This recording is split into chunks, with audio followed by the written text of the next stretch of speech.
Following a covert conflict that nearly wrecked him, Sean Connery turned down $1 million offer from James Bond. He was treated like dirt by the film managers.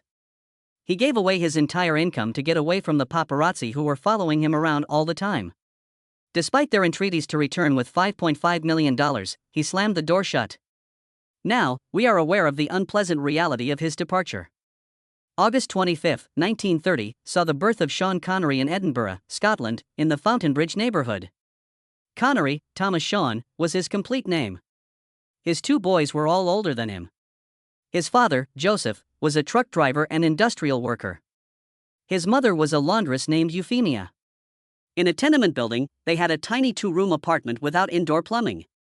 Breweries and manufacturers lined the working-class neighborhood of Fountainbridge. Money was always scarce and life was hard. Connery had a job by the time he was 7. For the St. Cuthbert's Cooperative Society, he delivered milk. He had to learn all the shortcuts in Edinburgh and get up before the sun came up for this work. At one point, when he was well known, he caught a cab driver attempting to overcharge him. Rather than argue, he surprised the driver with his knowledge and just led him via the city's fastest route. The birth of Neil, his younger brother, in 1938 caused his family's problems to worsen. In order to assist, Connery assumed additional duties. He gained notoriety as Big Tam due to his rapid growth. He quit school to work as a milkman full-time when he was 13.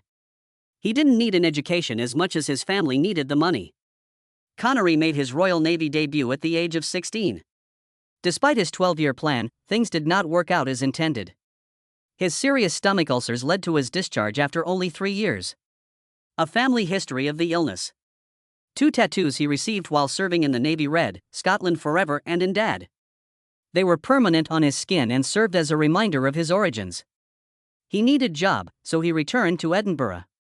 Whatever job he could find, he accepted it. At Portobello Open Air Pool, he served as a lifeguard, transported coal, and polished coffins.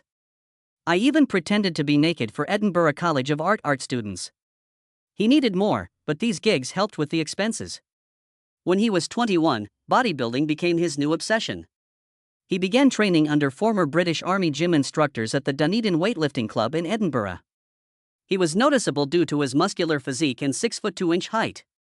When he was 22, he went to London to compete in the Mr. Universe pageant in 1953. When he entered the tall man division, he was over 5 feet 10 inches tall. While he was participating in a bodybuilding competition, he heard someone discussing South Pacific auditions. Despite his lack of experience, he went for it. He was shocked when he was given a little part in the chorus. It didn't matter that he was unable to dance or sing.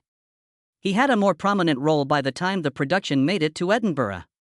When he eventually played Lieutenant Buzz Adams, his weekly salary went up from £12 to £14 and 10 shillings. That additional cash was helpful, but South Pacific provided him with more than just a salary. He was seen as having talent by American actor Robert Henderson. By introducing Connery to Shakespeare and Ibsen's works, he introduced him to literature. He also persuaded him to enroll in elocution classes. A smoother Scottish accent might lead to more opportunities, but Connery's thick accent was part of his charm. At this time, he became known for being a dangerous person. A group of 6 gang members attempted to rob him one evening in Edinburgh. He was the only one who repelled them. The group then abandoned him. His on-screen demeanor would eventually be shaped by that roughness. His career as an actor began slowly. His first movie job with credit was in 1957's No Road Back, in which he portrayed Spike, a small-time criminal with a speech impairment. He was observed even if it wasn't a significant component. He took up side jobs in order to make ends meet. Even journalist Peter Noble used him as a babysitter at one point. He played a British correspondent who became involved in a wartime affair with Lana Turner's character in Another Time, Another Place, 1958, which was his next significant part. Although this movie was supposed to be his big break, the most dramatic part took place off-screen. Johnny Stompanato was a gangster who had connections to the Los Angeles mob and was Turner's boyfriend. He was certain that Turner and Connery were having an affair. He rushed onto the scene one day brandishing a gun. Connery made no mistake. After snagging Stompanato's wrist and twisting it, he made him drop the weapon. Security pulled the criminal away. News outlets covered the incident. There were even rumors that Connery had made enemies in the mob and was thus forced to exercise caution in Hollywood. Even though the movie didn't make him a star, he wasn't prepared to give up despite the attention. He was chosen to star in the BBC's 1957 live television drama Requiem for a Heavyweight, which followed a boxer whose career ended owing to injuries. It was not Connery's first choice. Had declined the opportunity. Although Connery's acting abilities were questioned by director Alvin Rakoff, his wife, Jacqueline Hill, argued that women would find him attractive. He was given the part because of that. Live broadcast of the show took place on March 31, 1957. No retakes were allowed. Anything could be ruined by a single error. McLintock, performed by Connery. With his career coming to an end, a boxer struggles. The position demanded vulnerability as well as toughness. Critics paid attention to Connery's performance. His performance was one of the greatest of the evening, according to The Times and The Listener. He co-starred with a young Michael Caine in Requiem for a Heavyweight. They were just two performers who were having trouble at the time. In The Man Who Would Be King, they would co-star and become close friends years later. Although it wasn't a simple path, Sean Connery's transformation into James Bond marked a sea change in film. The man who created James Bond, Ian Fleming, was not pleased with his role in Dr. No in 1962. Connery seemed to him too raw and unrefined. He had thought of Bond as a dapper Englishman, similar to David Niven or Cary Grant. Connery, with his rough appearance and Scottish accent, was something else entirely. He even referred to him as an overgrown stuntman, and Fleming questioned whether he could speak correct English. Harry Salzman and Albert R. Broccoli, the producers, however, noticed something unique. Connery stood out due to his inherent charm and danger-taking personality. Connery could become the ideal Bond, Broccoli thought, given the correct direction. The challenge was accepted by director Terence Young. He exposed Connery to the upscale meals, well-tailored suits, and affluent way of life that would come to characterize the role. Everything was different once Dr. No was freed. People adored Connery's Bond. Stylish, tough, and self-assured. Bond's origin was altered in Fleming's 1964 book You Only Live Twice to give him Scottish ancestry in homage to Connery since he was so impressed. A movie star rarely influenced a character's literary version, but Connery had done so. He established the benchmark performance for James Bond, influencing the character for many years to come. Bond flicks got bolder and grander as a result of Dr. No's success. The 1964 Goldfinger was revolutionary. The Aston Martin DB5 and fantastical adversaries were among the iconic Bond characteristics it introduced. At its time, the movie's global box office receipts of $125 million were enormous. With its underwater combat sequences and enormous budget, which doubled that of its predecessor, Thunderball, 1965, went even farther. Connery was in the middle of all of this, and the action and stakes were higher. Spy movies were irrevocably altered by his portrayal of Bond. Previously, on-screen spies were either harsh, unlikable men or smart thinkers. Connery mixed the two. He was physique-imposing, incisive, and quick-witted. He was able to handle violent altercations, outsmart adversaries, and woo women while remaining calm. Future action heroes were modeled after his friendship, influencing movies like The Bourne Identity and Mission Impossible. Connery advocated for realism as well. As was uncommon for major stars at the time, he frequently executed his own stunts. While driving at great speed beneath a construction crane in Dr. No, he barely avoided getting hurt. But there were restrictions. His fear of spiders was intense. So he didn't allow the spider to crawl on him when filming the well-known tarantula scene. To finish the scene, the crew brought in a stuntman after separating him from the creature with a glass pane. As James Bond, Sean Connery had grown weary by 1967. Having portrayed the character in 5 movies, he made the character a worldwide celebrity. His desire to demonstrate that he was more than a tuxedo-wearing spy was thwarted by Hollywood and the public. The situation was exacerbated by the media's relentless attention. When he was in Japan filming You Only Live Twice, he was constantly followed by paparazzi. Some went so far as to take pictures of him in a restroom. It was more than a simple privacy violation. His life no longer seemed like his own, and it was obvious. That annoyance was seen on TV. The action sequences in the enormous show You Only Live Twice were larger than before. However, Connery appeared less involved. Both fans and critics noticed it. Even though he looked the part and yet delivered the lines, something was lacking. Off camera, others suggested he appeared bored. There was no improvement. He was worn out with the many interviews and the demands of being the franchise's spokesperson. The main factor behind Bond's success had been him. He began to question whether it was worth it, though. One more problem was money. At the time, Connery's earnings from You Only Live Twice were enormous, coming in at almost $1 million. The Bond movies were earning far more, however. He thought he should have received a larger cut. Harry Saltzman and Albert R. Broccoli, however, declined to raise his pay. Their relationship became strained, and the dispute soon made its way to the public eye. Connery thought he was little. He was a star thanks to the movies, but they also took over his life. He was more than just financially frustrated with the role. How much it had come to define him he resented. James Bond is a character I've always detested. He once declared, "I want to kill him." Not just a casual remark, either.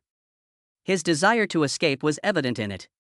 According to his close friend Michael Caine, Bond should be avoided around Connery. He was reluctant to discuss it.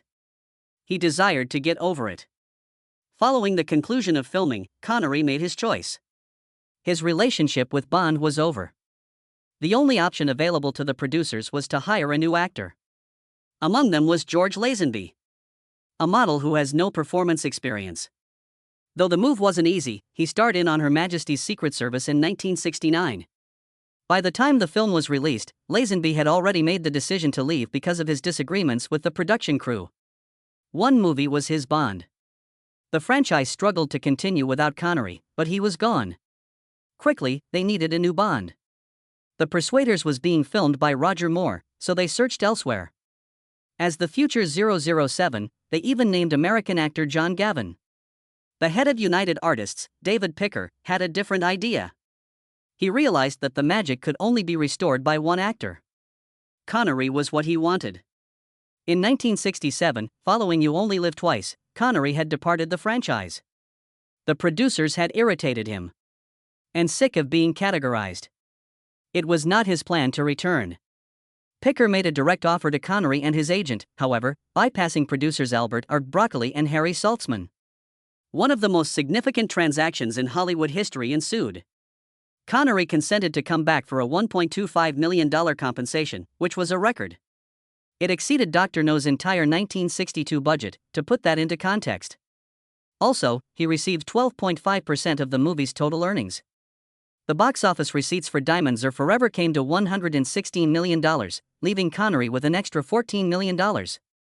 The agreement also includes 2 United Artists-backed non-Bond films. Connery would, above all, be spared from dealing with Saltzman and Broccoli during production. Promoting his comeback was a priority for the studio. They made it apparent. It was Sean Connery. Excitement among fans was heightened by trailers and posters that highlighted his return. However, something felt strange. Connery was older. He moved more slowly. The vigor of his previous Bond movies was absent from his performance. The spark vanished as he uttered the lines. The audience took notice. Detractors took notice. Connery has fulfilled his employment. But it was obvious that he had lost interest in the position. But Connery's next move with his salary was surprising. There was none that he kept.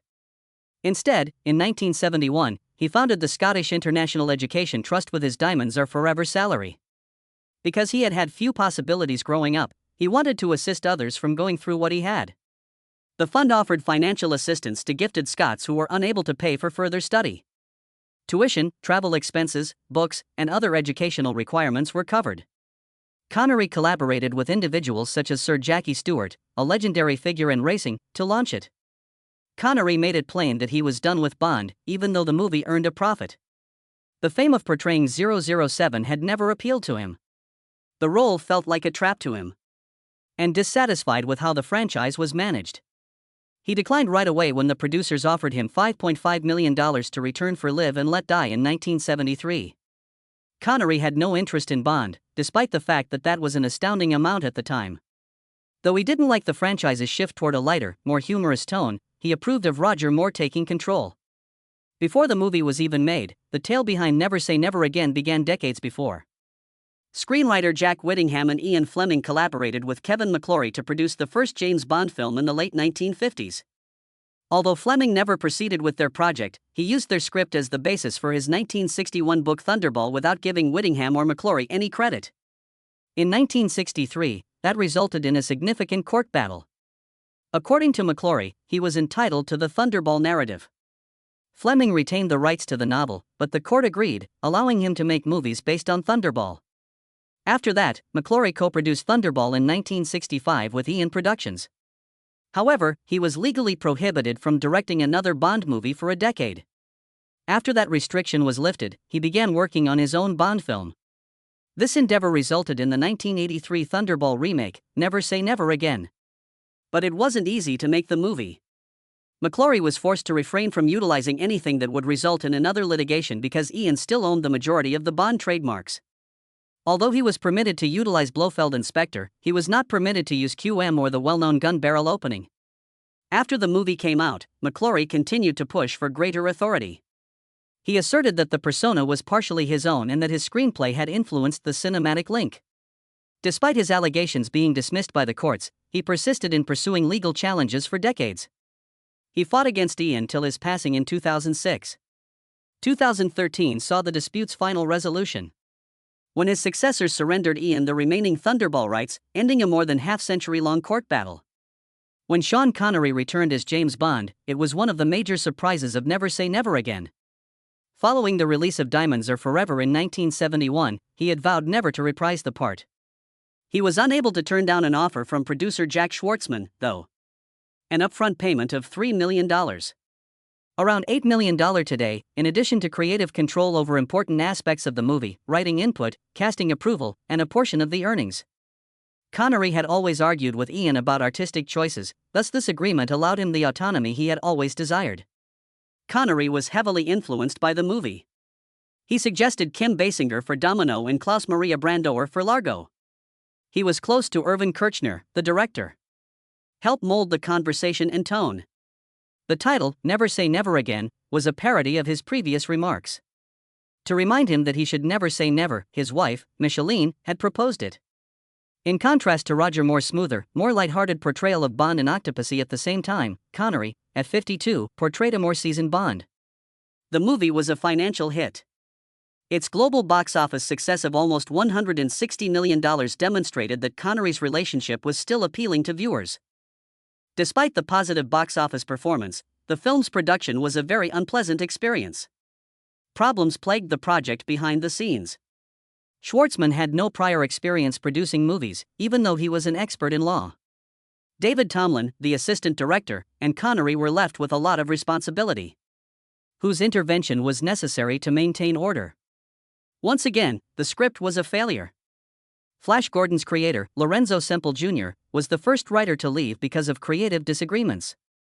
The task was taken over by British authors Dick Clement and Ian Lafreniere, although they had to use extraordinary caution to refrain from using any language that would result in another Eon lawsuit. There were lengthy delays because lawyers had to review every line of communication. Things got worse because of budgetary issues. The underwater scenes, which made up a significant portion of Thunderball, were costly and challenging to shoot. When a body double for Connery was found to appear far younger than him, some action sequences had to be res-hot. Connery was irritated by all of these failures and believed that too many of the film's participants lacked experience or organization. Sean Connery demonstrated that he was more than just a spy throughout his post-James Bond career. Connery portrayed Jimmy Malone in the crime thriller The Untouchables, which was directed by Brian De Palma in 1987. Kevin Costner's character, federal agent Elliot Ness, was the focus of the movie as he attempted to bust notorious mobster Al Capone. Connery played a strong Irish-American police officer who mentored Ness. His charm and determination were evident in his performance, making him the movie's focal point. He was adored by audiences and acclaimed by critics. Connery was the Best Supporting Actor winner at the 1988 Academy Awards. In his career, it was his only Oscar. That evening, when his name was called, he was already on stage giving an award. In addition to giving him a standing ovation for his victory, the audience recognized him for decades of outstanding performances. Connery also gave The Untouchables his own unique artistic touch. The line "bringing a knife to a gunfight," which is among the movie's most well-known, wasn't even in the original draft. It became one of the most referenced scenes in the film after he improvised it on location. The movie brought in $106.2 million worldwide, making it a box office hit. Connery joined another big-budget film 2 years later. His role in Indiana Jones and the Last Crusade in 1989 was that of Henry Jones Sr. The position was a wonderful fit. Connery was chosen to play Indiana Jones' father because director Steven Spielberg had always stated that James Bond served as some of the film's inspiration. He appeared differently in the movie. He portrayed a professor who was serious but endearing and fixated on the Holy Grail. Their father-son connection was one of the film's highlights because of his chemistry with Harrison Ford. Connery was able to incorporate humor as well. The phrase, "she talks in her sleep," which is among his most hilarious, was entirely spontaneous. The crew all started laughing as he made it up on the fly. It was so well received by Spielberg that he included it in the finished cut. In 1989, the movie made $474.2 million worldwide, making it the biggest grossing film of that year. For Best Sound Effects Editing, it was also honored with an Academy Award. The following year, Connery took on a different kind of role in The Hunt for Red October. Released in 1990, the film was based on Tom Clancy's novel and told the story of a Soviet submarine captain trying to defect to the United States. Connery portrayed a strong and astute leader named Captain Marco Ramios. His portrayal was so powerful that viewers didn't even wonder why a Scottish accent was used by a Russian submarine captain. His casting nearly didn't work out. Initially, Klaus Maria Brandauer was selected for the position, but he left. A lecture outlining the Cold War setting was absent from the script that Connery received after a faxing error. Connery felt that the plot was illogical without that background and was prepared to reject it. He signed on when the problem was fixed by the studio. Along with earning an Oscar for Best Sound Editing, the movie went on to make nearly $200 million worldwide. Connery occasionally passed up excellent chances, while having a keen eye for choosing blockbuster movies. The Lord of the Rings was among the largest. He was promised $30 million and 15% of the movie office profits by director Peter Jackson to play Gandalf in the trilogy. Connery's refusal to accept that arrangement cost him almost $450 million. His later admission was that he simply didn't comprehend the script. Though he had read J.R.R. Tolkien's book, he still didn't understand the tale. The part was instead filled by Ian McKellen, whose portrayal went on to become legendary. McKellen was fantastic as Gandalf, Connery later remarked, expressing no remorse for his choice. He declined other important roles as well. His roles as the architect in The Matrix and John Hammond in Jurassic Park were both passed up. Even with a large salary, he wouldn't accept a job if he didn't have a connection to the story. Early in the new millennium, Connery was starting to get sick of Hollywood. 2003 saw the release of The League of Extraordinary Gentlemen, his last live-action picture. It was a disaster of a show. He argued with Stephen Norrington, the filmmaker, accusing him of being crazy and a madman. Connery made an effort to correct the film in the editing room even after production had finished, but he was unable to do much. The following summer, Pirates of the Caribbean was released, overshadowing the film. The incident left Connery angry with the film industry, and the critics weren't nice. He made a formal announcement of his retirement in 2006. When receiving an American Film Institute Lifetime Achievement Award. His acting career was over, and he had no intention of returning. He refused to return, even when Spielberg gave him the opportunity to play Henry Jones Sr. in Indiana Jones and the Kingdom of the Crystal Skull. According to him, retirement was too much joy to give up. He voiced Sir Billy's main character in 2012, which was his last acting credit. Scottish animated motion picture. Connery didn't need a lavish send-off, but it wasn't one either. His career had already become legendary. The drama of Sean Connery's personal life matched that of his on-screen personas. Following his role as James Bond in Dr. No, he married Australian actress Diane Silento in 1962. Their 11-year marriage was characterized by accusations of violence, jealousy, and control. Connery resented her success, the Oscar-nominated actress Silento later said in her memoirs. According to her, he forced her to decline jobs and wouldn't employ domestic help, so she had to handle everything by herself.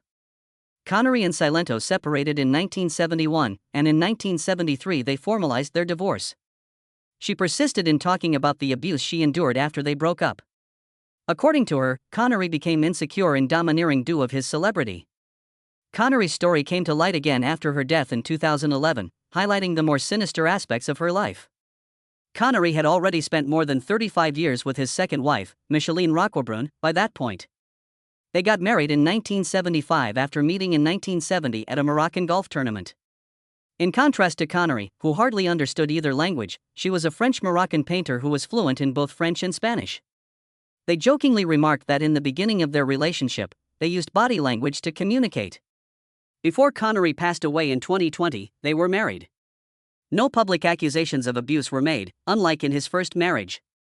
Over the years, rumors of infidelity appeared, but Roquebrune never responded. In the Bahamas, distant from Hollywood, they established a peaceful existence together, and Connery frequently referred to her as the love of his life. Connery fought against dementia in his last years. According to his wife, he was unable to recognize people around him or communicate because of the disease's effects. He died on October 31, 2020, quietly while sleeping at his Nassau, Bahamas, residence. It was his 90th birthday. Respiratory failure and pneumonia were mentioned as the causes of death on his certificate. Across remembrance of the nation he cherished, his ashes were strewn across Scotland at unidentified sites 2 years later, in 2022. One of the most renowned actors of his era, Connery remains such in spite of the scandals. In 2000, Queen Elizabeth II knighted him in recognition of his services to Scottish culture and film. The event was held in Edinburgh's Holyrood Palace, and Connery was dressed in full Highland regalia, including the MacLeod tartan. Later on, he stated, "It was one of my proudest days ever." Connery's appeal persisted even in his later years. When he was 59 years old in 1989, People magazine awarded him the sexiest man alive, making him the oldest person to hold the title. He chuckled when questioned about it and remarked, "It's all downhill from here." At the age of 69, he was named the sexiest man of the century 10 years later, demonstrating that charm was more important than age. He had an unrivaled presence on screen. One of the 7 real cinema stars in the world, according to director Steven Spielberg, is Connery. Few performers are able to create an enduring, unforgettable character like he did.